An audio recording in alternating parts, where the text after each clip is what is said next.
صبر کرنا، بیماری آئی صبر کرنا، ہاں کسی سے بات نہ کریں، شکوہ نہ کریں، اللہ کی بارگاہ میں عرض کریں مولا تیری مہربانی، ہاتھ میں درد ہے باقی جسم تو سلامت ہے، اے اللہ آنکھ میں درد ہے باقی جسم تو سلامت ہے، اے اللہ گردوں میں پرابلم ہے میرا باقی جسم تو سلامت ہے، یہ بھی تیری مہربانی ہے۔ اللہ کرے کہ ہم شکر گزار بندے بن جائیں، کیونکہ یہ بیماری تو ہمارے گناہ معاف کروانے آئی تھی، مگر افسوس یہ ہے کہ جو گناہ معاف کروانے والا کام ہمارے ساتھ ہوا اس میں بھی ہم نے اللہ کو ناراض کر دیا اور شکوے شکایات کی۔ سنو اس نے اخلاق کے پیکر نبیوں کے تاجور صلی اللہ تعالی علیہ وسلم نے ارشاد فرمایا، ابھی تو صرف بیماری کی بات ہوئی نا، اب آؤ اگر کسی کو کاروبار میں نقصان ہو گیا، کسی کے پیسے کم ہو گئے، کسی کی جان و مال کا کوئی نقصان ہوا، کوئی آگ وغیرہ لگ گئی، سنو اللہ کے حبیب علیہ الصلوۃ والسلام فرماتے ہیں کہ اللہ ارشاد فرماتا ہے، پھر حدیث قدسی ہے کہ جب میں اپنے کسی بندے کے بدن یا اس کے مال یا اس کی اولاد کی طرف کوئی سختی بھیجوں، پھر وہ صبر جمیل کے ساتھ اس کا استقبال کرے تو قیامت کے دن مجھے اس سے حیا آئے گی کہ میں اس کے لیے میزان قائم کروں یا اس کا نامہ اعمال کھولوں۔ ہائے ہائے ہائے، سمجھتے ہو اس کا مطلب؟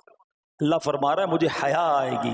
کہ اپنے بندے سے اب کیا حساب لوں۔ جب آزمائش بھیجی تھی تو اس نے صبر کیا تھا، اس نے شکوہ نہیں کیا تھا۔ خدا کی قسم میں آپ سے پوچھتا ہوں میرا کوئی نقصان ہو جائے اور قیامت کے دن میرا نامہ اعمال نہ کھولا جائے، مجھے اللہ کی بارگاہ میں حساب نہ دینا پڑے، مجھے بتاؤ یہ دنیا کے حساب نقصان کی کیا حیثیت ہے اگر ادھر بخشا جائے۔ سنو تو صحیح، رب فرما رہا ہے کہ مجھے حیا آتی ہے کہ اس کے لیے میزان قائم کروں یا اس کا نامہ اعمال کھولوں۔ ارے یہ ساری دنیا کی دولت، یہ ساری دنیا کی آسائشیں ایک طرف، اگر قیامت کے دن حساب کتاب میں آسانی مل جائے، اللہ بلا حساب جنت میں داخل کر دے، اس سے بڑھ کر کوئی نعمت نہیں۔ مگر آج افسوس یہ ہوتا ہے کہ اگر کسی پر امتحان آتا ہے، وہ اس امتحان میں فیل ہو جاتا ہے۔ اس حدیث میں ایک لفظ استعمال ہوا صبر جمیل کے ساتھ۔ اب یہ بھی بڑا مسئلہ ہے کہ لوگوں کو یہی نہیں پتا کہ صبر جمیل ہے کیا۔ لوگ کہتے تو بہت ہیں اللہ پاک آپ کو صبر جمیل عطا فرمائے، اب اس سے پوچھو بھائی صبر جمیل کی تعریف کیا ہے تو پھر تعریف نہیں پتا ہوتی۔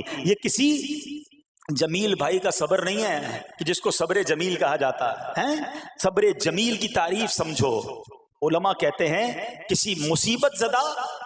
اور غیر مصیبت زدہ کو برابر میں دیکھو مگر دونوں میں کوئی فرق نظر نہ آئے،